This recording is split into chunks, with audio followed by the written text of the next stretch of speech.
Okay, everybody check their mics. We're doing everybody. Check. Oh Check. no, Check. a lot of feedback. A lot of feedback. I hear it. Check.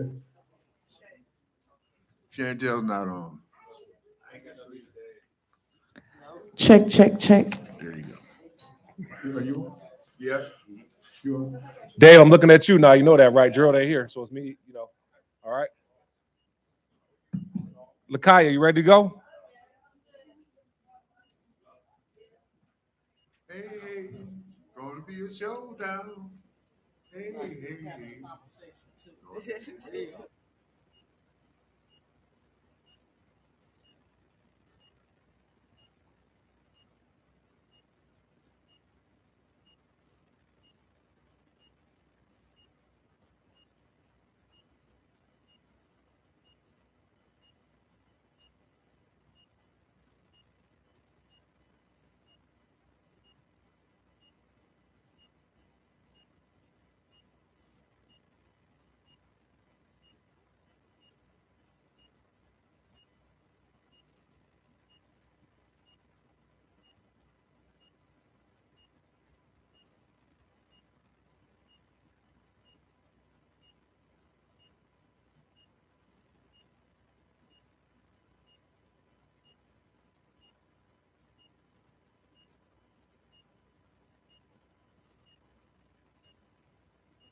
Wake Up Call with Horace Sheffield and friends. I am David Feldman, your co-host. I am joined by the beautiful Chantel Watkins Hey, y'all. and the original Ed Lover over in the corner, Ed Collins. We're doing the show today with that old song. We don't need no music. So we got a good show for you today, May 23rd, 2026. And if you could keep it down in the audience, yeah, because if you don't quiet down, we'll put you out. We will put you out. Whoa. That's the spirit of Sheffield up in this board. All right, so today we got a great show on today. We got Mark Jones, Reggie Walker. We're going to be talking about sports today. And we also have Nina Abubakari is what we came up with. She's the president CEO of Advantage Health, who's going to talk to us today as well. We got Barry Goodman from Goodman Acker. He's going to be on giving us some tips about summer bike riding. And then we have somebody that's very, very near and dear to my heart, Dr. Elaine Lloyd. She's going to talk about unique perspectives in health education and research. So we're happy to have all those people here today. But before we get started, let's do some announcements. We got our announcements coming up. Shout out to our producer, Gerald Smith, and Horace, who is not here today. Horace Sheffield, they're both relaxing.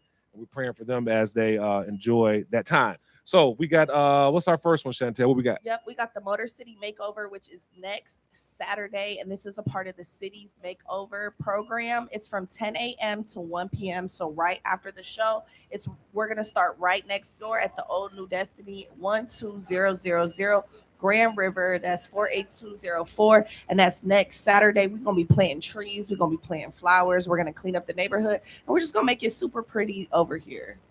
All right, next.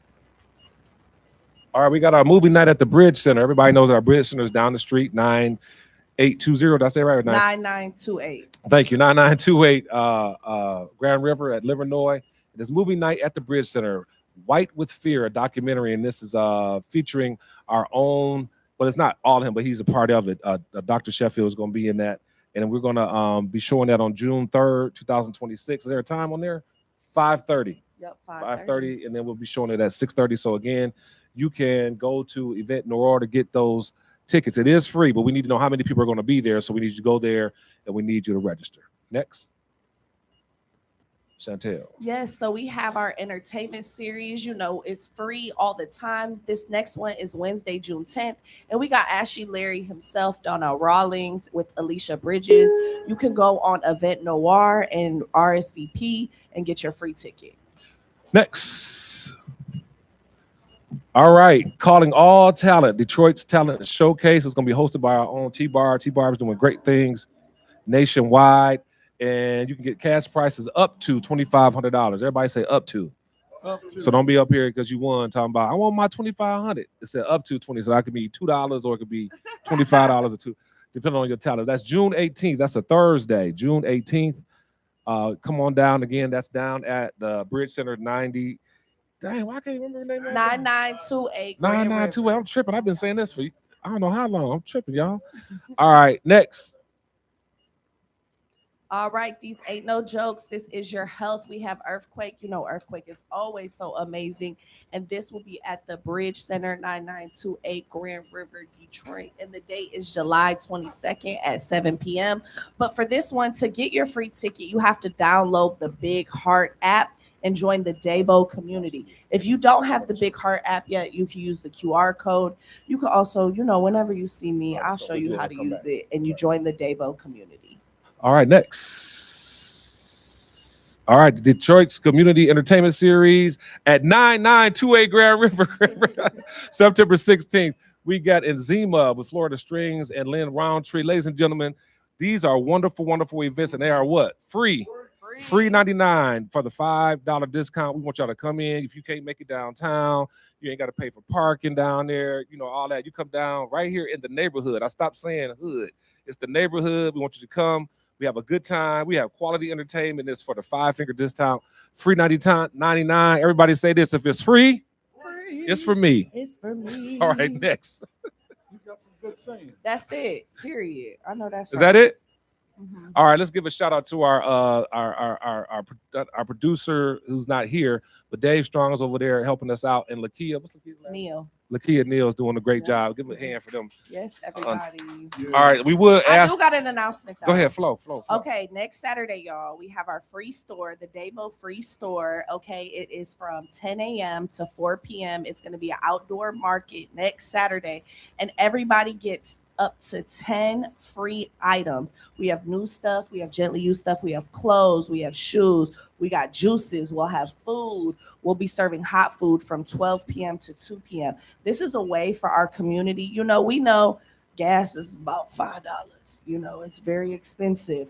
Things are going up. I went to the grocery store. Why are grapes $7? My baby love grapes. I got to pay $7 for grapes. We know that the cost of things are going up and we all need some help. So we've gotten some great donations. Shout out to Silent Cry because they've been giving us tons of new stuff.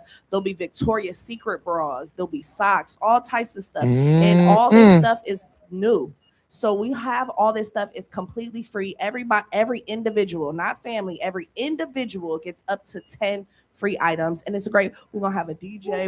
It's gonna be a good time. So right. Come on out and do it. Yeah, you gotta come. And I need volunteers. We need help. I can't monitor all these people. I don't want them to take everything at once. And where's that located? And that's at 16501 Wyoming at our office. All right, so come on down, ladies and gentlemen. Again, we are dedicated to making sure that we try to help out and increase the quality of life for the citizens of Detroit. Amen. And we put an effort and we're intentional about the things that we do. So again, we appreciate the vision of the executive director here, Horace Sheffield. And I want you all to pray a special prayer for him. He's really, really trying to take us to the next level, and it could be stressful. We try to overcome these obstacles and things of that nature. So we want to make sure that he is, again, recalibrating and revitalizing himself and getting some rest. He can come back here. We can have a good rest of the year 2026. All right, let's get on with this show. I usually go around and ask everybody how they're doing, but we're just going to get right into it. Now, Ed, why don't you go ahead and introduce, I'll introduce Mark Jones, Reggie Walker, and they're going to talk about sports. So, Ed, go ahead and ask them some questions, man, about some sports, since you know a little bit about some sports. We wanted to talk about the Pistons, too, but go ahead, Ed. Well, I'm chomping at the bit, man. So since the other day when the walls of Jericho came tumbling down, now I'm going to have to make this announcement in my esteem. The Pistons are not the Detroit Pistons. They're from the suburbs somewhere. Why you say that? Because Detroiters don't give up. and they gave up. Now, when you start crying to the referees as the team whole, there's a problem because you ain't tough enough to fight it out. I'm gonna be real with you. Now, there's some significant problems that the Pistons have, and I know people are not gonna like it, but one of their problems is Cade Cunningham. Well, Let me explain why, and then you put in your 2 cents. Yeah, come on now. We got to let them talk. Cade Cunningham is becoming a prima donna, and he ain't ready for the role. Boo. Well, that's the truth because he made some turnovers that was uncalled for. You can't say He ain't the point guard. Well, I'm sorry. Let me be quiet. Y'all talk. Well, and that's my point. Well, 2 years ago, I said that he had some problems and he had to get better, and he did get better. I mean, he went, 82 games and played his heart out, got hurt at the end of the season. We didn't know that he had a broken rib as well as the collapsing on. But he can play. There's no question about it. Does he need to work on his ball handling? Does he need to work on his spacing as he passes and all that? Yes.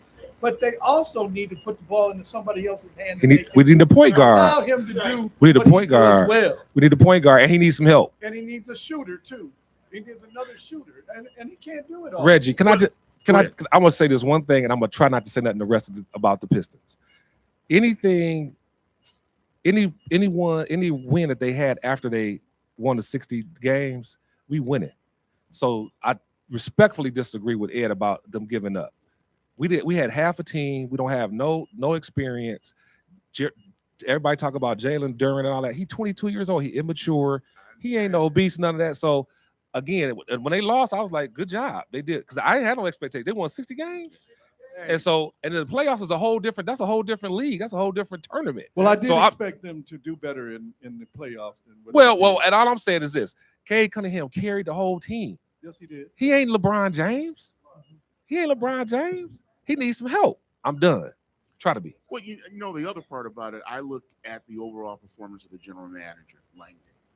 He had an opportunity when we were at trade deadline, right, to bring somebody in who could be impactful, who could take some of the load off of Cade Cunningham.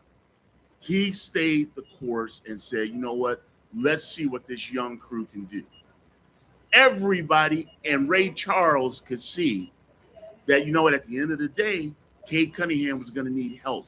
So, but where we're at right now, I put as much as this on Langdon for not making moves back earlier in the season, just as much as I do the players who played that 7th game. We also we have our the third wheel to the Bullseye Sports. Please state your name and let us know your comment. Marcus and Ed, I normally agree with everything you say, but with this one, I have to disagree. Cade Cunningham was winded. He was winded. We saw that in the first quarter. No, he was winded from the whole series. He carried all, Rich, the whole season. And again, I agree with you, Rich. You were absolutely right. Langdon did not do anything. And he had an opportunity to do it, but he turned it down because their strategy was to keep the ball in Cade's hands. Well, that's and they overplayed their hand. That's a bad strategy. Am I correct, Reg?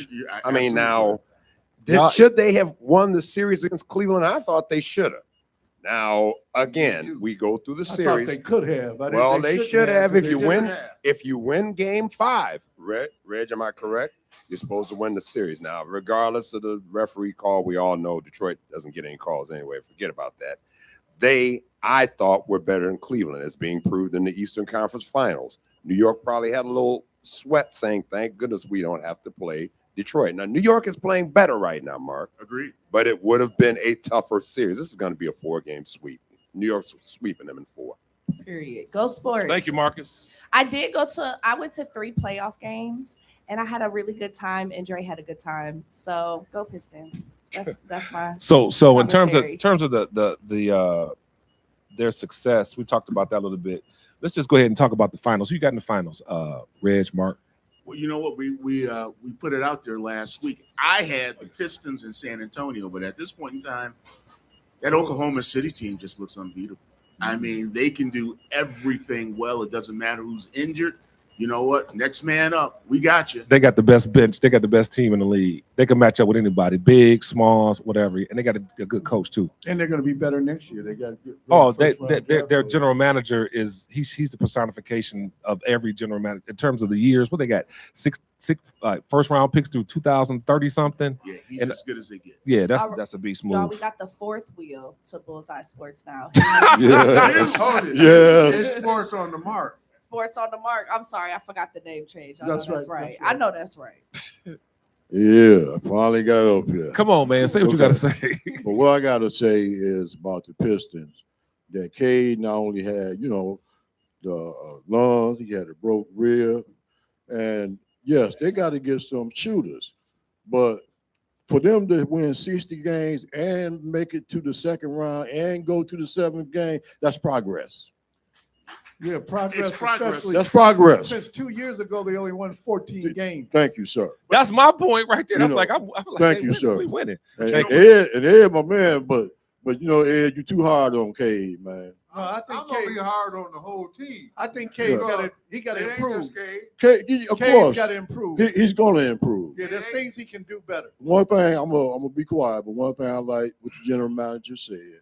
He said that Durham was only 22 years old. He want to get him back. He want to get most of the guys back that he can get back, and he gonna add some addition. Just he don't get no max contract though. Well, But he don't get no mass contract. No. But Q, here's the thing that we have to take a look at now. It's really going to be about what Langdon does going forward. You can't have Duran and you can't have Asur both out there on the court at the same time. And if you don't have a significant offensive game, Well, They see, say Sauer is a linchpin to this team. They're not going to get rid of him. yeah, they can't. Asur is the Dennis Rodman of this team. But can So you who have do a you Dennis get rid- Rodman on this team if you don't have the other pieces that you? Yeah, but what I'm saying is I don't think you get rid of. I think he adds value. Okay. But when you had Dennis Rodman, you had everybody else that can Well, shoot and to play. your point about Langdon needs to do a better job of, or putting everything together. one of these guys has got to go. Langdon and Thompson are not both going to be on. You this mean team. Thompson and Duran? Excuse me, Thomas and Duran. Yeah, Yeah, absolutely. I think I'll get rid of Duran. Anyway, Tigers, ladies and gentlemen. Tigers, ladies and gentlemen. She's so silly. 0. Tigers are 0. Go Sports. So silly. Tigers are 0. And the reason is they stood pat with the lineup. They had 17 injuries. Yeah, we'll give them that. But their batting average is 235. The only bright spots are Green, Riley Green, and Kevin McConaughey. Kevin McConaughey's hitting 286, and Riley Green's hitting 326. Forgetting about the catcher. He's doing okay. He's hitting around 250. They started off good though, didn't they? No, They They had a did. period of time there. They were over 500. they were, Yeah. but good. They weren't playing great. We always. Well, I'm going Tuesday, man. It's date night, so me and my No, wife. that's a going. nice place to go to a date still. Hoping the weather's gonna be They're, nice. they're 30, They got the they're, concerts after the game. They're They got 20 the fireworks. It's an experience. they're 20 and 31. Oh, They're almost out of the playoff hunt if they don't get themselves going right away. And they lost again last night. to the Guardian, yeah. What we should be asking right now is, what can the Tigers get for Scuba right now for teams out there who are going to be chasing the pen? And I think absolutely positively with the way this team is going right now, they're going to have to play 600 ball going forward just to have a sniff of the playoffs. So you think we should at be the conference champion conference to win we the should be conference. planning for next Oh, year? It the- sounds like Absolutely. Yeah. As a matter of fact, the sooner you get rid of Scuba, the more that you can bring in. Hey, Ed, but he's hurt. He's not going to get his value because he's hurt. So they're going to use that to. He to- still to lower potentially his can get market his value. He can still potentially get his value, regardless of even whether he comes back or not this year. All right, ladies and gentlemen, we're talking with Mark Jones, Reggie Walker, the third and fourth wheels, sports on the mark, about our sports. And prior to us going to the show, we were having a very, very deep conversation about the NAACP discouraging Black college athletes to avoid southern states that are disenfranchising those voters, that gerrymandering. I don't know if anybody's seen that. Alabama made $142 million off their football team, and it's all due to they play black athletes. And we got to start thinking about where our athletes go. They've got to become more conscious and understand that they can make an economic difference in the SEC in the South. and then we'll see some changes. Well, we're not going to see any changes as long as we teach our young people to worship money.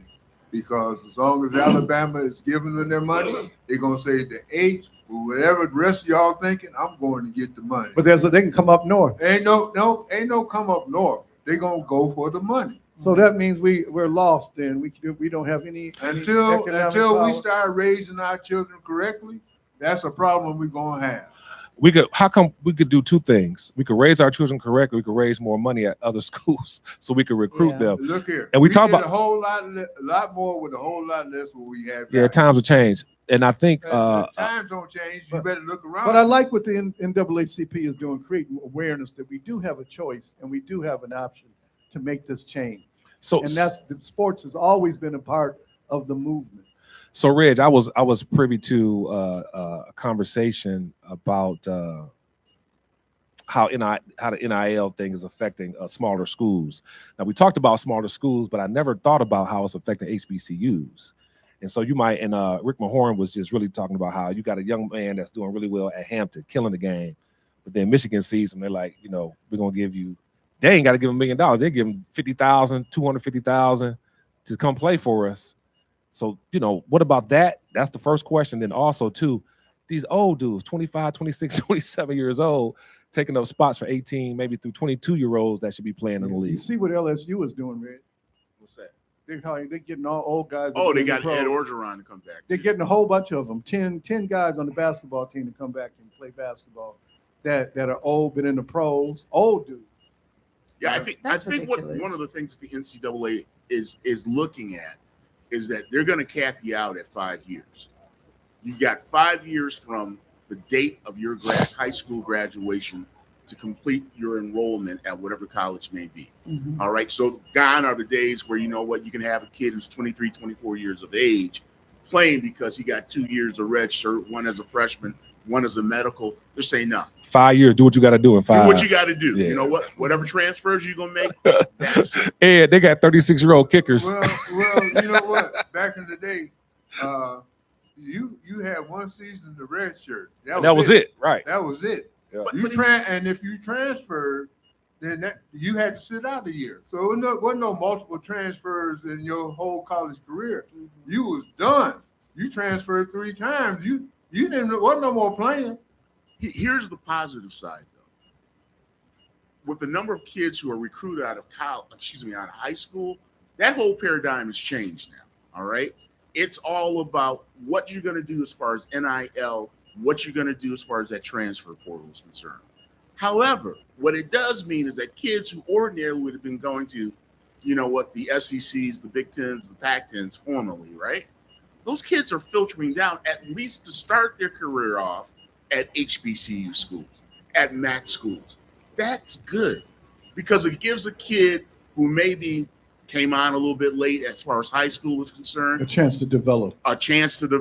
Now he's got an option. Maybe, hey, you know what? Staying at Hampton, staying at Grambling may be the best thing for him. But if it's not, I've proven myself. I can go to the next level. It's about the money. And make some money. Right. All right. So we're moving on as we get closer to wrapping up this segment. So your thoughts about the NCAA possibly expanding the football championship to 24 teams? I think that is horrible. I don't want to see it. I think 8 would have been better. 12 is the maximum. 24 teams, too many games. I know that they want more money. They're going to be able to make more money. But at the kid, the student is going to suffer. And they're going to be playing almost as many games as the pros. I don't like it. Reg, what you think? Well, the SEC has said that a conference championship game was worth as much as $150 million, all right, to that given conference. The addition of 8 more teams as far as the college playoff will not make up for that deficit. I'm tired of everybody getting theirs except for the people who make a sport, the fans. Fans get screwed on this because at the end of the day, there's only 4 teams and you already know who they're going to be who could potentially win a national championship. You mean to tell me you're going to add 20 more Rudy Poots who can't do anything? I agree with you, Red. Yeah, what you think? That's a relative statement. The bottom line is it's about who gets the money. Right now, stadiums are getting larger, the seats are getting tighter, and the costs are going up. That doesn't matter what sport, whether it be professional or college.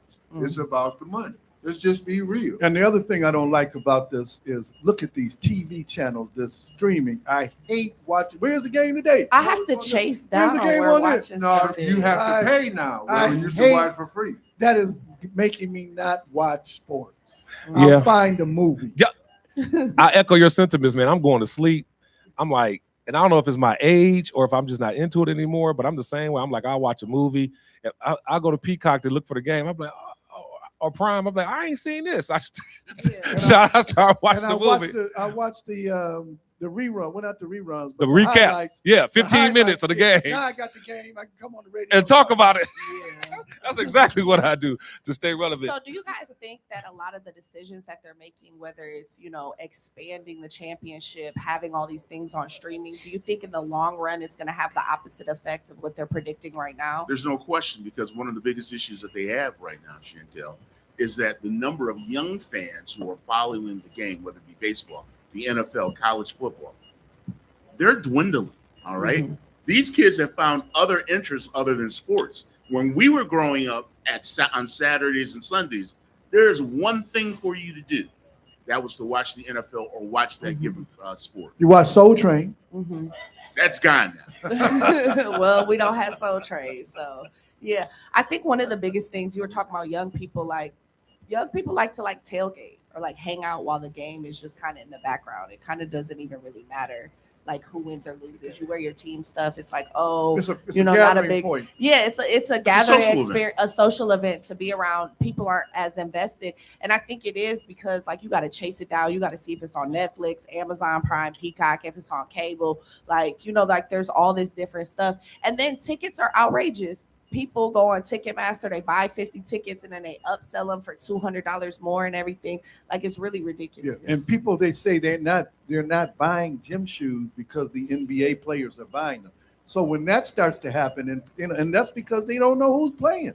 They're not watching it like they used Yeah. to, and it's all because of they're chasing the dollar, and like you said, the fan is losing out on this. Mhm. Right. What since we're talking about like fan-centered experiences, and no shade to y'all are seasoned young men, what was like your favorite fan-centered experience growing up watching sports? Going to Cobo Hall, Cobo Arena, and watching the Pistons play in that small packed arena with the people going crazy and watching Dave Bean throw the ball away. My love of sports actually came from, believe it or not, NFL films. I thought the choreography of music to the NFL that was was one of the great. greatest things I've ever seen, Yeah. and still is. to this That day. was great. Yeah. That voice. What was the guy's name? John Facenda, That John Facenda had a the voice of God. Yeah. The best Yeah. times in Detroit were on Trump. Corner ball part. We have either watching the Tigers or the Lions. And the neighborhood people could make money selling peanuts and whatnot In the brown paper bag. outside, and you would pay your neighborhood I don't want to say junkie or drunk, but their favorite Vagrant. favorite those liquid drinks, and they would watch your car until the game was over. Yeah. Now, back in those days, players played because they loved the game, not for the money, because most of them had to work a job all season. Yeah. My thing with sports was about family. Well, So- family so- could afford. Could Well, I'm just saying. So our family, it was always family tradition. We went to the Thanksgiving game at the Silver Dome, and we did Tiger games. And my earliest, I think I maybe went. I don't know if I ever saw the Pistons play at Cobo. I know I played it. What was it? What was the name? What was the Tito? Silver Dome. What was Tito Brown? What was the name of that team we had? The Titans, the Pistons. What was it? Detroit Titans. Yeah, the Detroit Titans. Now I used to go see him play. Is it Tino Brown? Was that his name? The guard. Anyway, we used to go that, but I never seen the Pistons play there. But it was always family. My dad. The spirits. My dad would make, and I was mad too, Sean. My dad used to make me wear a suit to the game, man, on Thanksgiving. All my cousins would they'd be like, why your daddy got a suit on? But once I got older, I understood that. That was some swag stuff. So shout out to Jeff Felton. So listen, ladies and gentlemen, we have been talking to Mark and to Reggie and Sports on the Mark, and you can listen to them during the week on We're not on during the week anymore. Down on the week anymore. All right, we'll see them next time when they're here. We appreciate you guys joining us. You can come down here and get this free breakfast, biscuits, grits, and Salmon croquettes. while supplies last. We'll see you on the other side of this break.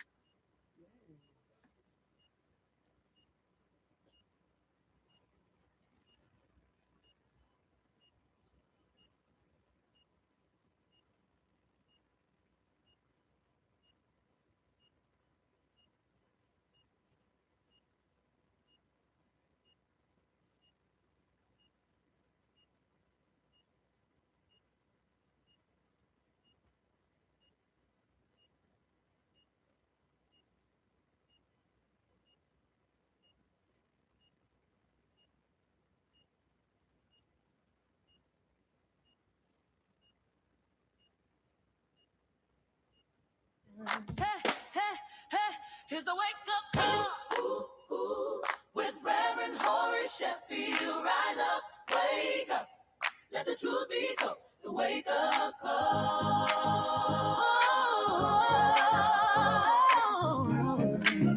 Hey, hey, hey, hey, it's the wake up call with Reverend Horace Sheffield. Rise up, wake up, let the truth be told. The wake up call.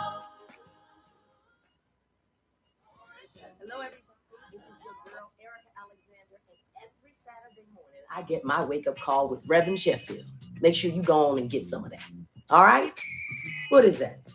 Is that someone called? Is it Saturday? Every Saturday morning, 8 a.m. to 10 a.m. on 101.5 FM or 1500 a.m. The Wake Up Call with the Reverend Horace Sheffield.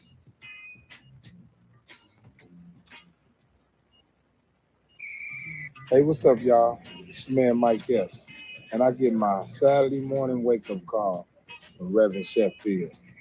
Make sure you get yours. I'm Hester Wheeler, and I get my Saturday morning wake-up call from Reverend Horace Sheffield. Every Saturday morning, 8 a.m. to 10 a.m. on 101.5 FM or 1500 a.m. The Wake Up Call with the Reverend Horace Sheffield. This is Super Bowl champion Lomas Brown, and I get my Saturday morning wake-up call from Reverend Horace Sheffield, my man. This is Grover Kings, and I get my wake-up call from Reverend Horace Sheffield every Saturday morning, 8 a.m. to 10 a.m. on 101.5 FM or 1500 a.m. The Wake Up Call with the Reverend Horace Sheffield. Yo, what's up, guys? It's your girl, Randy Rosario, comedian and TV host. I get my Saturday wake-up call with my guy, Reverend Horace Sheffield. Think about it. Good day. I'm Sheriff Raphael Washington, Wayne County, and I get my Saturday morning wake-up every Saturday morning from Reverend Horace Sheffield, and you should too. Every Saturday morning, 8 a.m. to 10 a.m. on 101.5 FM or 1500 a.m. The Wake Up Call with the Reverend Horace Sheffield. You've been listening to Hey, hey, hey, here's the wake up call with Reverend Horace Sheffield. Rise up, wake up, let the truth be told. The wake up call.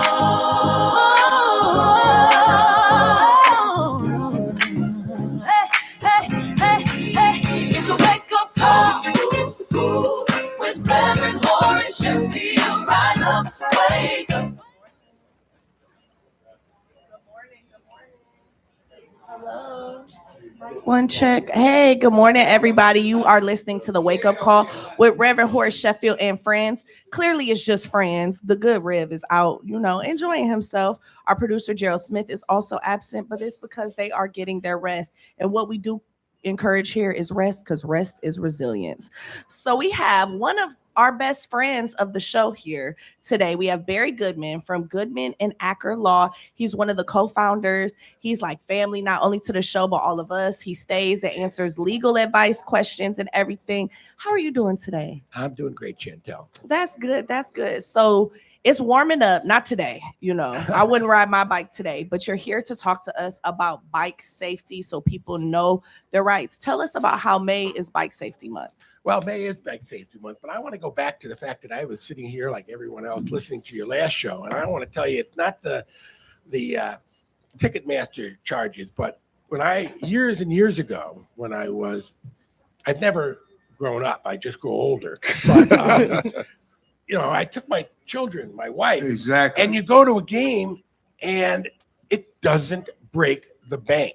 You can't go as a fan to a Tiger, Lion, Piston, Red Wing game, and if you have a family of 4, if you get away for $200 for 4 people to go to a game, they didn't eat no treats. Yeah, nothing. It's ridiculous. So you need to get on your bike. You need to ride your bike to the Pistons game, the Lions game, so at least you don't have to pay for Uber or whatever else, or pay $80 to $100 for a parking space just to get there and park. It's crazy, but bike safety is very important. It seems like every month there's, February was Black History Month. May seems to be Bike Safety Month. It's the first month that you really take that bike off the wall of the garage and you clean it up and you oil it and you're ready to go. And you want to get out there on the street and you want to be, especially with these gas prices. Yeah, especially with these. I need to buy a bike. Yeah, they even go to electric bikes now because we've expanded in that. I got something I want you to co-sign with, Barry, and that is when you're on a bicycle, you still have to adhere to the laws of traffic. Absolutely. Ride with traffic, stop at stop signs. When the light is red, you got to stop. All right, and don't ride against the flow of traffic. Absolutely. Bicyclists have to follow the same rules of the road as a motorcycle or a car or anything else truck driving on the road. And those rules are the same as motorists. And a lot of bicyclists don't understand that. There are laws. Michigan Pound Law is 257 at all. It's like 30 different statutes that deal with bicycles and safety. I'm not going to go over them all, but there are quite a few that, as you stated, you have to ride today, which is past when we were all children, in the right-hand lane, driving in the same direction as cars. You want to make sure that you follow the traffic controls, that you yield to pedestrians. You're allowed to ride on sidewalks in most cities, but some cities actually say you can't. So you need to know those local ordinances.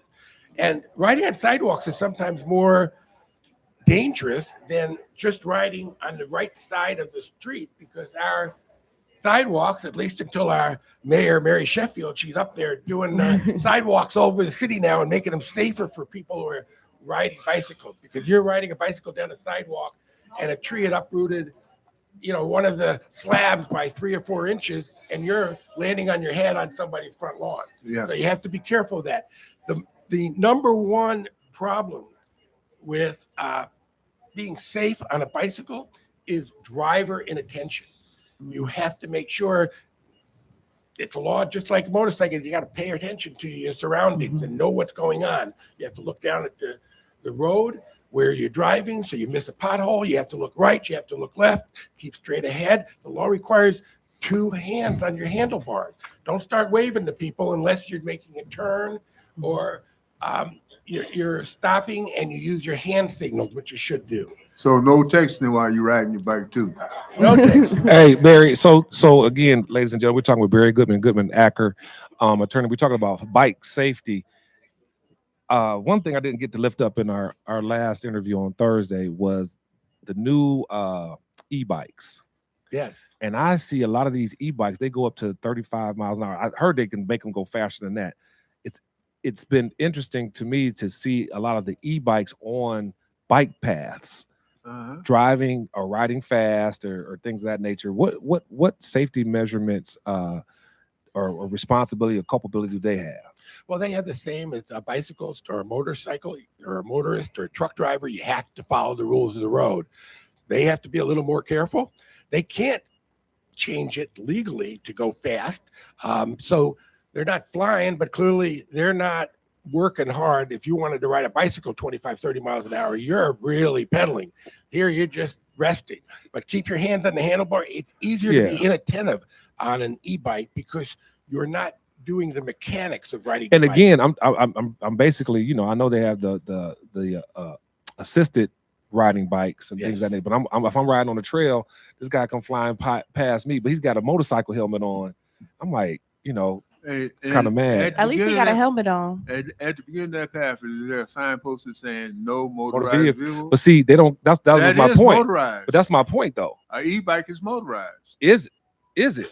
An e-bike is motorized. It's very simple that easy that up in Mackinac Island, they tried to ban electric bikes, you know, on motorized wheelchairs, and because of the disabled rules of the road, so to speak, they had to allow it. There was a lawsuit going on, so you could even ride an e-bike. Yeah, and I just Mackinac Island. Yeah, I'm like, because I used to ride a motorcycle. I don't ride it anymore. I'm like, man, just go get a motorcycle ride on the street. Don't be flying past me or thing. Yeah, go ahead. Well, and you know, I kind of alluded to a couple things that I said about, you know, bicycles. But what kind of liability do you have if you're riding a bike and you run into somebody who's walking? Well, then you hopefully have some insurance on your home. If you're riding a bike, it's just like if you're walking and you cause an accident, your homeowner's coverage would take care of it. If you're in an accident with another car, then you look to your home and your own insurance, and also if it's the car's fault, their insurance. One of the big problems that you have, Chantel, the one law that isn't there for motorcyclists or bicyclists is the need to wear a helmet. I've never understood that. That's probably one of the most number one safety devices that anybody could have. You know, you're the motorcyclist. If you have an accident when you're on a bicycle, you're going off the bicycle. Odds are you land on your back, you land on your leg, your head's going to shoot back and it's going to crack. And if you don't have a helmet, you're going to suffer significantly more injury. And you never know until it happens. So full transparency. Yeah, I got one more thing. Okay, then I'll Only go. one? And well, no, I have more than one, but one for the moment. And that is, no, all kidding aside, you ride a bicycle, you're subject to the rules of a vehicle, right? Yes. And Michigan's a no-fault state. Correct. Well, why do bicyclists not have to have insurance? Well, because bicycle, you are insured through your homeowners if you're riding a bicycle. So if you have insurance on your apartment, renter's insurance or homeowner's insurance, you usually can get covered if you have an accident. You're not going to get, you have to have, you don't have PIP coverage when you say no fault. Yeah. If you're in an accident and you're running from the police in a car and you crash into something and you hurt yourself for the rest of your life, you're disabled. You can still go to your car insurance, even though you're committed a crime at the time, and get your medical bills paid, your wage less paid, because that's no fault. I want Barry to be my attorney. Yeah. But on a bicycle, you don't have that ability. So. Okay, so Ed, hold on, wait. You're not. Are you? Please don't tell me you're advocating for bicycles to have insurance. You're not. Are you? Well, I'm saying that You're not doing that, are you? Let me open the insurance company. Look here.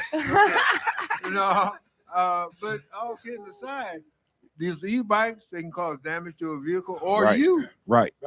Somebody riding at 35 miles an hour running into you, you're going to be hurt. Right. Now, do you need a license to ride an e-bike? That was my whole point too. A lot of them are, and there's kids that are riding these e-bikes. Now, here we go again. So if you open it, and it's a can of worms, it got to be open. That's Pandora's box, baby. Well, it's called a can of worms also. See, that's before you die. The worms are going all over the place. Right. So, and now the question of when it's going to happen, because that's going to be a hard road to hoe.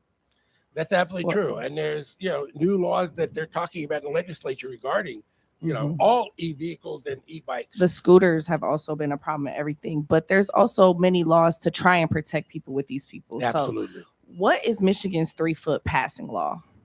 Well, a vehicle if you're riding on the street, stay to the right, as far to the right as you possibly can.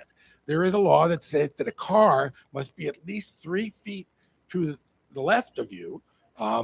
You can ride on the left side if you're on a one-way street, but to the left of you if you're driving down the road. And if they're closer than an accident happens, that car is going to be automatically found to be at fault if they, bumped into the bicycle rider. But one of the big things that a bicycle rider doesn't do often enough when you pay attention, you're riding down the street, there are cars that are parked, and you're going to the right of them, or you're going to the left, around them on the left side, and you don't see as you're driving there's someone in the car. If that car door opens, you're riding into it, you're flying over it. You have to pay attention to cars that are parked and make sure that you aren't close enough that you can suffer an injury that clearly you didn't expect. And if you didn't expect it, it's going to be a problem for you. So always watch that. One law that's very interesting is you have to have a bicycle that has a working front white light and a working rear red reflector. And you have to have them working at least 1 hour before sunset and a half hour before sunset and a half an hour after sunrise. So understand that those lights need to keep staying on even while it's still light, dusk, dawn, that type of thing. So that's really important. All right, ladies and gentlemen, we're talking with, again, Barry Goodman of Goodman Acker, and we're talking about bike safety. And a lot of people might be saying, why are we talking about bikes? Because the gas is $5. So that's why we're talking about bikes. Gonna be on bikes. I have 4 bikes at home, not 4. I got 4. Oh. My wife got 2 and I got 2. So we're gonna be riding these bikes. So again, we appreciate you coming out sharing this information with us. So again, tell us about some of the biggest bike safety tips for drivers. Let's talk about the biggest ones. You did talk about a helmet, and I think that's significant because I shouldn't, but I do ride without a helmet sometimes. But Barry, check this out. I'm riding my bike. I got like 2 or 3 miles out. I'm on a trail and I'm listening to my music, no helmet on. And this is why they call them accidents. I'm driving and they had just put new side down. And my wheel got caught in the side. It had just rained, ladies and gentlemen. And you know what it did? It threw me right off my bike. Dang. Ed, I'm a grown man. I've been riding. I ride. And I fell and I hit the ground. You didn't fall. You didn't fall. You flew. Dude, literally. And so Barry, so I flew and I fell and I was like, so first of all, I was just like, I can't believe I done fell. So I was embarrassed because it was on a main thoroughfare or whatever. The lady said, are you okay? Are you okay? I said, I'm fine. I'm good. When I went to get up, I wasn't fine. Oh. So I'm laying down. I FaceTime my wife. I said, babe, I need you to come pick me up. She said, what happened? I said, I fell off my bike. My point is, you need to do these things to prevent yourself from being hurt rather than, after. It was a humbling experience, to say the least. So I'm down with the helmets for sure for now. Absolutely. Well, it's attention. I stated that probably the biggest problem is driver inattention. Mm-hmm. So bicyclists, if you're having an accident, that car is going to have a little dent. You're going to have a major dent in your body, or worse. So you have to be fully attentive. And that's just not vehicles. That's looking down at the road in front of you, whether there's a pothole, whether there's bad sod, whether there's puddles because of it just rained. And when there's a puddle, you have no idea how deep that puddle is. Right. And so you go into it, go around it. Be careful, slow down, just like a motorcycle or a car. Today, it was pouring out there when I was coming this morning. Yeah. Don't go for the speed limit. Don't go over the speed limit that we all like to do. And believe me, I have a heavy foot myself. Slow down. And that's what you have to do on a bicycle. So before we take this our audience question and comment, tell us if a person finds himself in an accident or incident, what steps do they need to take? Well, let's hope that they're not hurt enough that somebody else has to take steps for them. Mm-hmm. But they need to document the scene. If they have an accident with another car, take pictures of the bike, where it's laying, where the car is, get medical attention quickly. If you're having an accident and you had an accident with somebody else, call the police and make sure that it's documented and there's an accident report, because I guarantee you, if you don't do that, and the law says you have to, by the way, the motorcyclist or the motorist that caused the accident is going to say, it was all your fault. Mm. So make sure it's documented. And don't call your insurance company until you call a lawyer. And what lawyer should they call? Well, Goodman Acker is a good place to be. 1-800-TRUSTED is the phone number, goodmanacker.com. Ask for me, Barry Goodman. I'm available, or one of my partners are there. And as I say, we've been around for 33 plus years, helping the community in various ways and providing an ability for people's lives to be put back together with the work that we do. We want you to care for yourself and get better, and we'll take care of every detail other than that. And a 99% success rate. So we do have an audience question or comment. Let us know your name. My name is Ivy Edwards. I'm former Detroit police officer. Thank you for your service.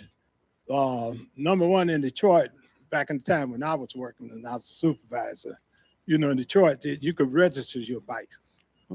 They give you a license. And not only the best thing about registering your bike, you give them the serial number. In case your bike is stolen, it can be recovered. A lot of people don't know that, but I think that ordinance still exists. I remember that. They used to put a little stamp on your. Yep, it around still your bike. exists. Yeah. So it's a good thing if you have a bicycle. It doesn't cost you that much if it costs anything to have it registered, because if someone takes it and they recover it, you can get it back. Even right. with the motor schools, all of them, if you register. You can't register stolen bikes though. Register your ones. That you, register ones that you Lisa buy. owned it if it was registered, you Right. get it back. Absolutely. Yes, we have another audience question or comment. Let us know your name. Misha, I have a question. If someone driving and they have an accident, Just put it. No, It's on. It's just on. put it closer to you. There you go. and the person driving passes, how does the person that was riding with them, do they get covered by the insurance of that car, or I'm not sure I understand the question. If the car, the has person a- that's driving have an accident and they got a passenger with them, but that person passes away, the driver, The driver dies in the accident. yes, Okay, there you go. and the passenger survives, yes, but has to be in the hospital, be in critical condition, does that person insurance cover that? Yes. The passenger would be able, if the driver was the one at fault who passed away, the insurance on that car would still live past the driver's life. If the other car, another car that you had an accident with was at fault and you're the passenger, you'd have a claim against the driver of the other vehicle. And typically, if the other vehicle was not insured, and there's plenty of them that aren't, you can go against the insurance company of the driver who passed away, who might have had what we call uninsured motorist coverage, that if you have an accident with someone at fault who wasn't insured, you can look to your own policy or the policy of the owner of the car you were in for that coverage. Now, how do you handle, this happened to my brother-in-law last week, had an accident, he was unconscious, and the police wrote a ticket and left it in his lap before he regained conscious, and the EMS put him in. So now you got the person who caused the accident saying they didn't, and it's you, but you unconscious. I think you need to call into Barry's office. Yes, you gotta call 1-800-TRUSTED. Don't do it here. Just call in or get his information. And realistically, our office would go out to the scene. We would start going around to homes around there. There's somebody that looked out the window and saw this accident. Somebody Ring sitting on camera. their porch. There are witnesses all over. You'd have to, we checked the debris from the car and, where it landed. So, we can have scientific, evidence looked at to determine fault. So And Barry, just please- because the police said they were at fault doesn't mean they were at And fault. Barry, let them know that all of that you do is free. No, absolutely. I do not charge. My law firm doesn't charge a dime unless we're successful and we win on your behalf. And so the risk is ours, and we accept the claim. We work it till we can't anymore. As I say, I have a pad next to my bed on my end table. I wake up at 2:00 in the morning. I think of your case that you just told me about. I'm writing down notes because if I wake up in the morning, I said, I thought of something, but I don't remember what it is. So I've been doing that for 30 plus years, and it seems to work for me. And we, again, if your brother, was it your brother you said? your brother-in-law. If he has a question, doesn't cost anything, have him give me a call. Yep. So we only have a few minutes left. So Barry, tell us what your law firm does. I know y'all do personal injury, but tell them the other things that you do, how people can get in contact, and tell us that success rate, because that's a great success rate. Yeah, well, our success rate, and as I said, we've coming up on our 34th year in November, is 99% on average over that time. If we take your case, we believe in you, we believe in your case. The reason we're successful is when you come to our office, when you sit down with us, we spend as much time as necessary so that when you leave, I not only know about the accident you were in, I know about who you are, who your family is, where you work, where you were educated, what you like, what you don't like. All of that comes into play in terms of how your life will be changed as a result of the accident. Do we need to get nurses involved? Do we need to get somebody over to your house to create ramps to get into your house? Do we need to find, to fix bathrooms because the door is not wide enough and you need to get in there? So whatever it is that you need, we take care of so that you work on getting better. And if you need doctors, we have a list. We can provide you with doctors in your area that you can go to. It's something that we just believe in putting lives back together. This, like Reverend Sheffield, I once mentioned, this is not a job to me and the people that I hire. It's an addiction. We can't live without, as far as I'm concerned, helping those that need help, that can't turn to others, that do not have a voice in their community or their state, or and they need to get someone who talks to their insurance company and talk to them more educated than an adjuster who is more educated in insurance law than you are if you call them. And they're going to look to make you say something that hurts you. And we're going to make sure that never happens, and we take care of you. All right, ladies and gentlemen, let's give Barry Goodman a hand. Yes. Barry Goodman of Goodman Acker. He is a partner with Dabo with our Make Christmas Merry, a lot of other initiatives that we have here. And again, this is Bike Safety Month in May, and this is a timely opportunity for him to educate us. So we really appreciate his time about accidents and what our legal rights are and after what we should do after the accident. And this was a very robust conversation that focuses on safety, prevention, and awareness. Again, we thank you for joining us on this afternoon. Yes. We'll be right. What other show do you get to come to and you get like free legal advice? Right. You get to listen And in. Barry, you get some free legal listen, y'all. advice. Barry hangs out. He comes early. He eats. He sits with us. He's not in and out. He is welcome. He's here, and he's actually really a positive part of what we're doing. Accessible. He is. So we'll be right back right after this. Thank you very much. Thank you all. You've been listening to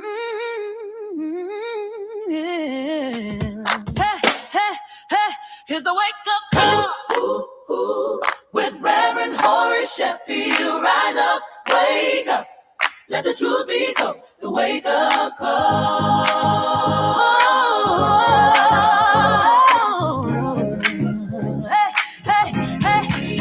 It's the wake up call with Reverend Horace Sheffield. Rise up, wake up, let the truth be told. The wake up call.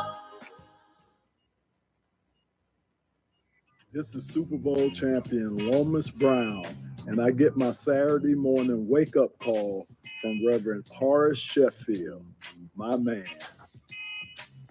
This is Grover in Kansas, and I get my wake-up call from Reverend Horace Sheffield every Saturday morning from 8 a.m. to 10 a.m. on 101.5 FM or 1500 a.m. The wake-up call with the Reverend Horace Sheffield. Yo, what's up, guys? It's your girl, Randy Rosario, comedian and TV host. I get my Saturday wake-up call with my guy, Reverend Horace Sheffield. Think about it. Good day. I'm Sheriff Raphael Washington, Wayne County, and I get my Saturday morning wake up every Saturday morning from Reverend Horace Sheffield, and you should too. Every Saturday morning from 8 a.m. to 10 a.m.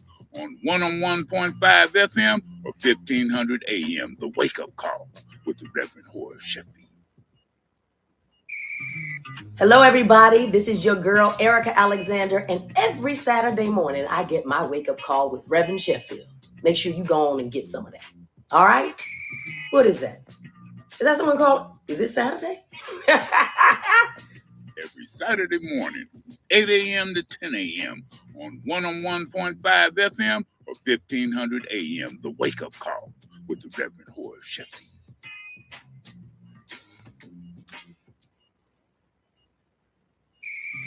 This is Super Bowl champion Lomas Brown, and I get my Saturday morning wake-up call from Reverend Horace Sheffield, my man.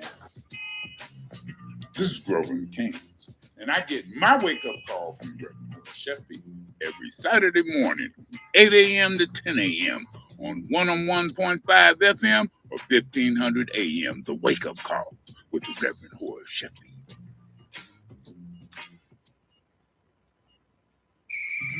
Yo, what's up, guys? It's your girl, Randy Rosario, comedian and TV host. I get my Saturday wake-up call with my guy, Reverend Horace Sheffield. Think about it. Good day. I'm Sheriff Raphael Washington, Wayne County, and I get my Saturday morning wake up every Saturday morning from Reverend Horace Sheffield, and you should too. Every Saturday morning, 8 a.m. to 10 a.m. on 101.5 FM or 1500 a.m. The Wake Up Call with the Reverend Horace Sheffield. You've been listening to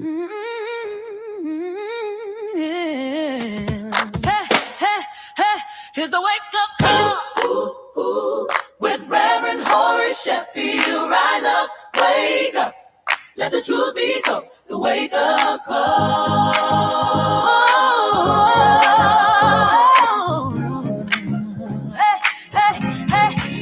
It's the wake up call. Make sure you with Reverend Horace Sheffield. Good morning, everybody. It's the wake up call with Horace Sheffield and friends. Clearly, it's just friends today, and that's okay because he got some good friends. I am Chantel Watkins, soon to be Chantel Sheffield. Y'all know I'm getting married to my man.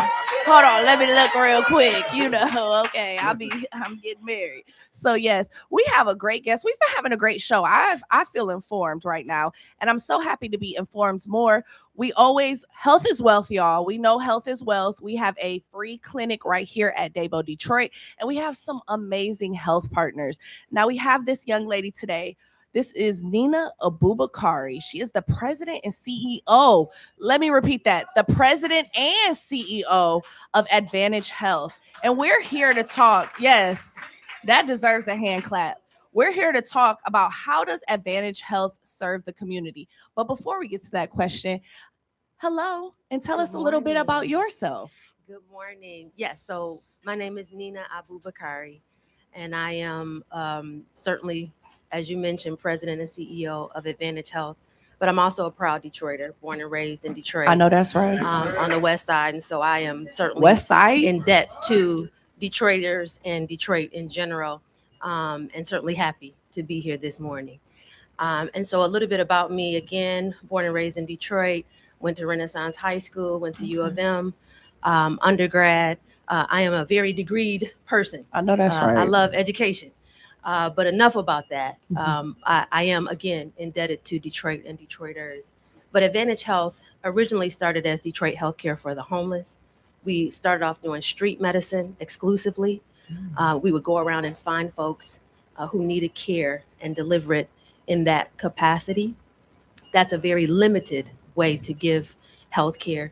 And so we have transformed into Advantage Health, which is a 5-location federally qualified health center. What that means is that we get money from the federal government to expand access to healthcare. And so we offer medical, dental, behavioral health services, as well as enabling services. So if you need help with finding housing, and finding jobs, or finding other resources, enabling services supports any social determinants of health. We also have our own pharmacy. I know that's right. That's amazing. Ed? That sounds like some one-stop shopping. It is. It is. But I'm glad to hear that someone is addressing the homeless situation here, medically, because we have a lot of homeless people, but primarily we've got a lot of veterans who are homeless, and those veterans aren't receiving the care that they should rightfully deserve for putting their lives on the line for us. Absolutely. So we definitely have to look out for them. I've got to say this. Are you being affected by today's political climate? No question about it.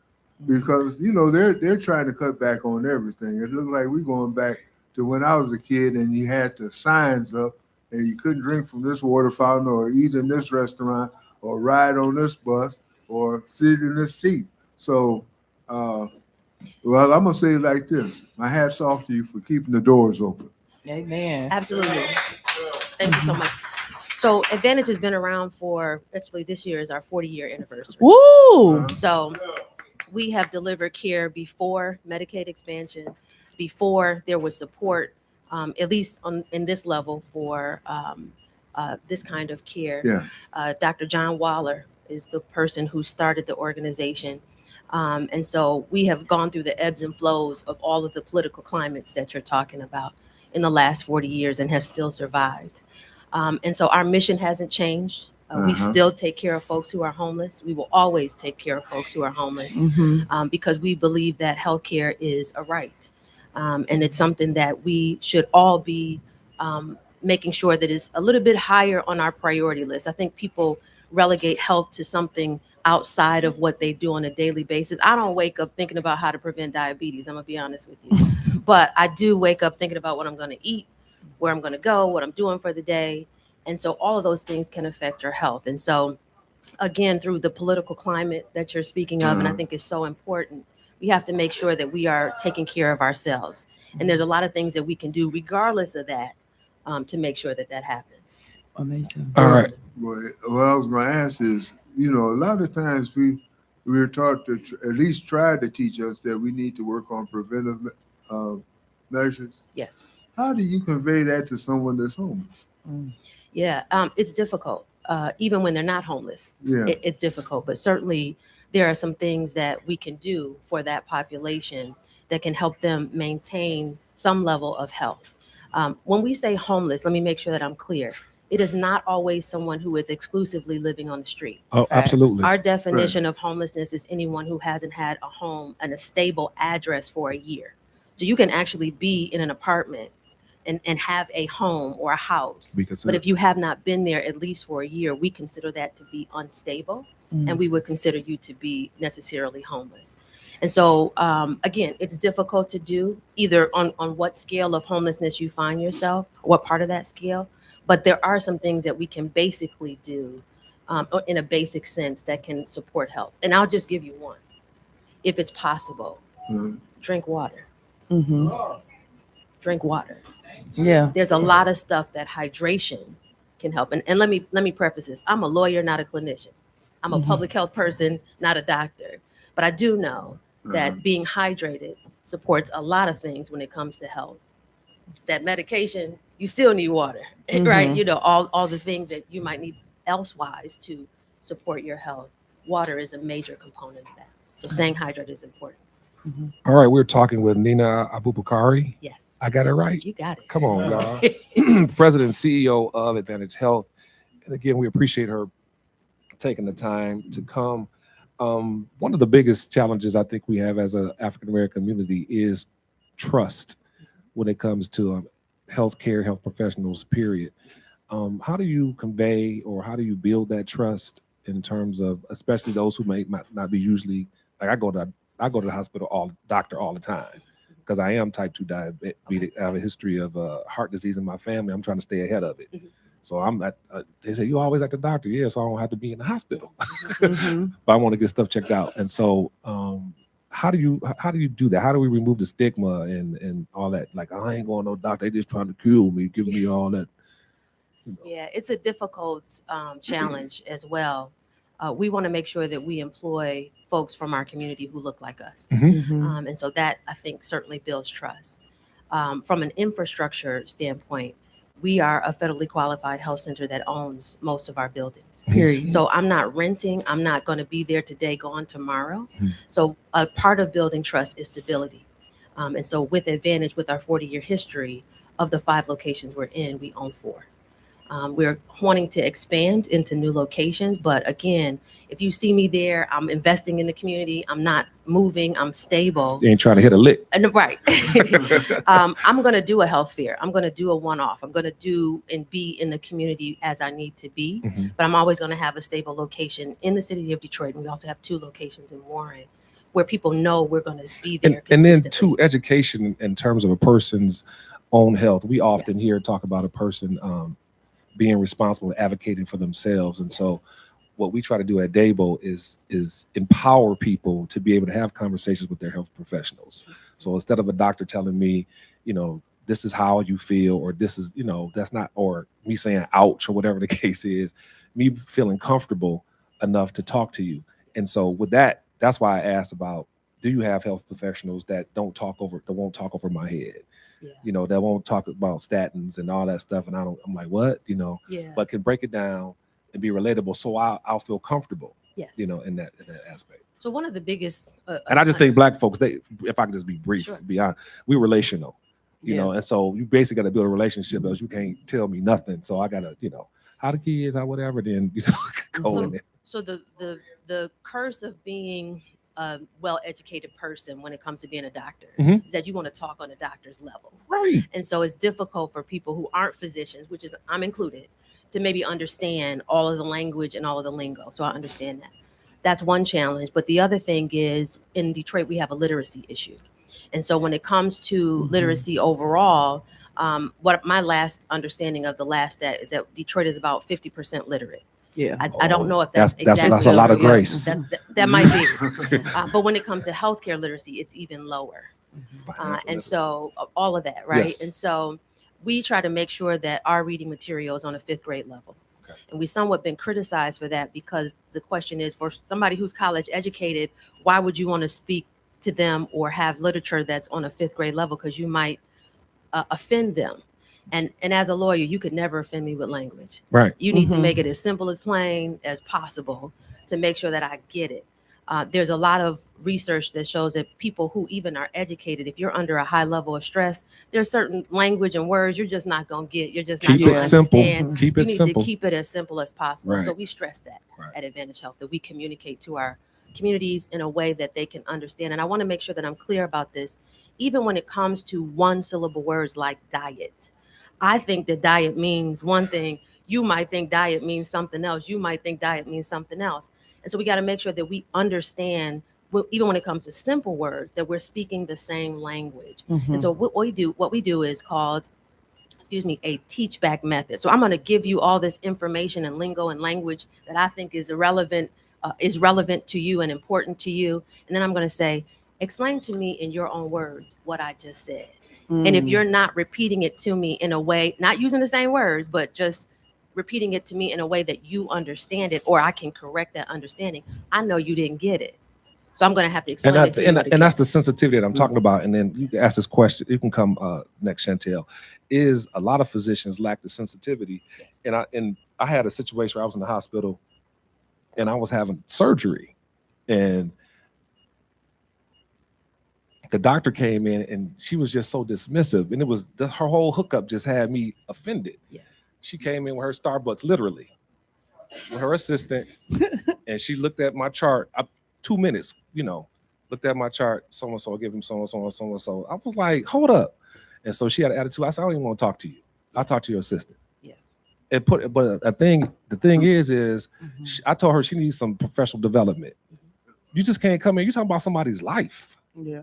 And you just gonna be, I know you making rounds and stuff like that, but at least look me in my face, in my eye, and start, And so again, sometimes they have this industrialized mindset in terms, I'm just gonna, or a cookie cutter, okay, I'm doing this. And so they see certain things and this assume that these are the symptoms and this is what you have to do. Respect. I know you went to school and stuff, but don't treat me like that. You know what I mean? And I'm saying, hold on, give me 1 second, man. Okay, I'm 'cause I flowing got right an now. answer for Give me you. 1 second. And that's why I try to tell my people here that you have to have confidence. And I tell them, I say, call me. I'll go up there and talk to them, get them straight together about all that, because you only got one life. And sometimes there's a lack of sensitivity, which I know that doesn't happen at your facility. Absolutely. But a lot of times we have to have health professionals that are sensitive, that can take the time and go from there. Ed, then Okay, Chantel. Dave, this is to answer your question. Yes, sir. Thank you, Dr. Ed Collins. A lot of people don't realize this.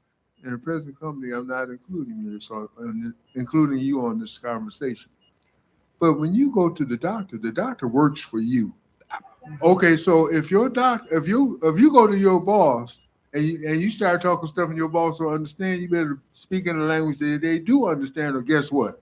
You get fired. That's right. Okay, so you don't have to stick with a doctor that's over your head, think they're over your head and whatnot. Oh, yeah, You clearly. get another doctor. Clearly. See, so Yeah. This so wasn't that situation, but I understand what you're saying. so They saw that good insurance, so, and they just and that's with anybody that you hire. That's a lawyer, doctor, or a person cutting your grass. That's right. That's right. If you the boss, you paying the cost. Right. Okay. So that's all I got. If Gerald was here, he would tell me to stay on topic. Go ahead, Yes. Chantel. Okay. Yes. So all of that is very, very true. But we want to know about your services. Is there a charge for these services, and what are the eligibility requirements? Yeah, so we're not a free clinic, to be honest. We do have what's called a sliding scale fee. So if for whatever reason you don't have insurance, you will end up on a slide where it's based on income you can prove and the folks in your household. And you will be based on that, you will determine on that slide where you fall and what you would have to pay. But most people who qualify for the sliding scale fee also qualify for insurance. So we have community health workers who do sign people up for Medicare, Medicaid, and the marketplace, so that you can get the insurance that you are eligible for, so that you can get the services that you need. Absolutely. Perfect. That's great. But also, we want to know, you've had some success stories. Okay. This is a clinic that is very important in the community. 5 locations, 2 being in Warren, the other 3 I assume are in Detroit. Absolutely. And that's really amazing. You own 4 of the buildings, and Dabo Detroit knows how important it is to own your buildings, because we own ours as well. So tell us what those success stories are. And I also am curious, what got you to Advantage Health? Well, let me start with me, and then I'll go into some of the stories. I am a public health professional. Like I love public health. And if you asked me when I was in high school what I was going to be, it was an OBGYN. So I landed in public health, and glad that I did. But I came to Advantage Health as a board member.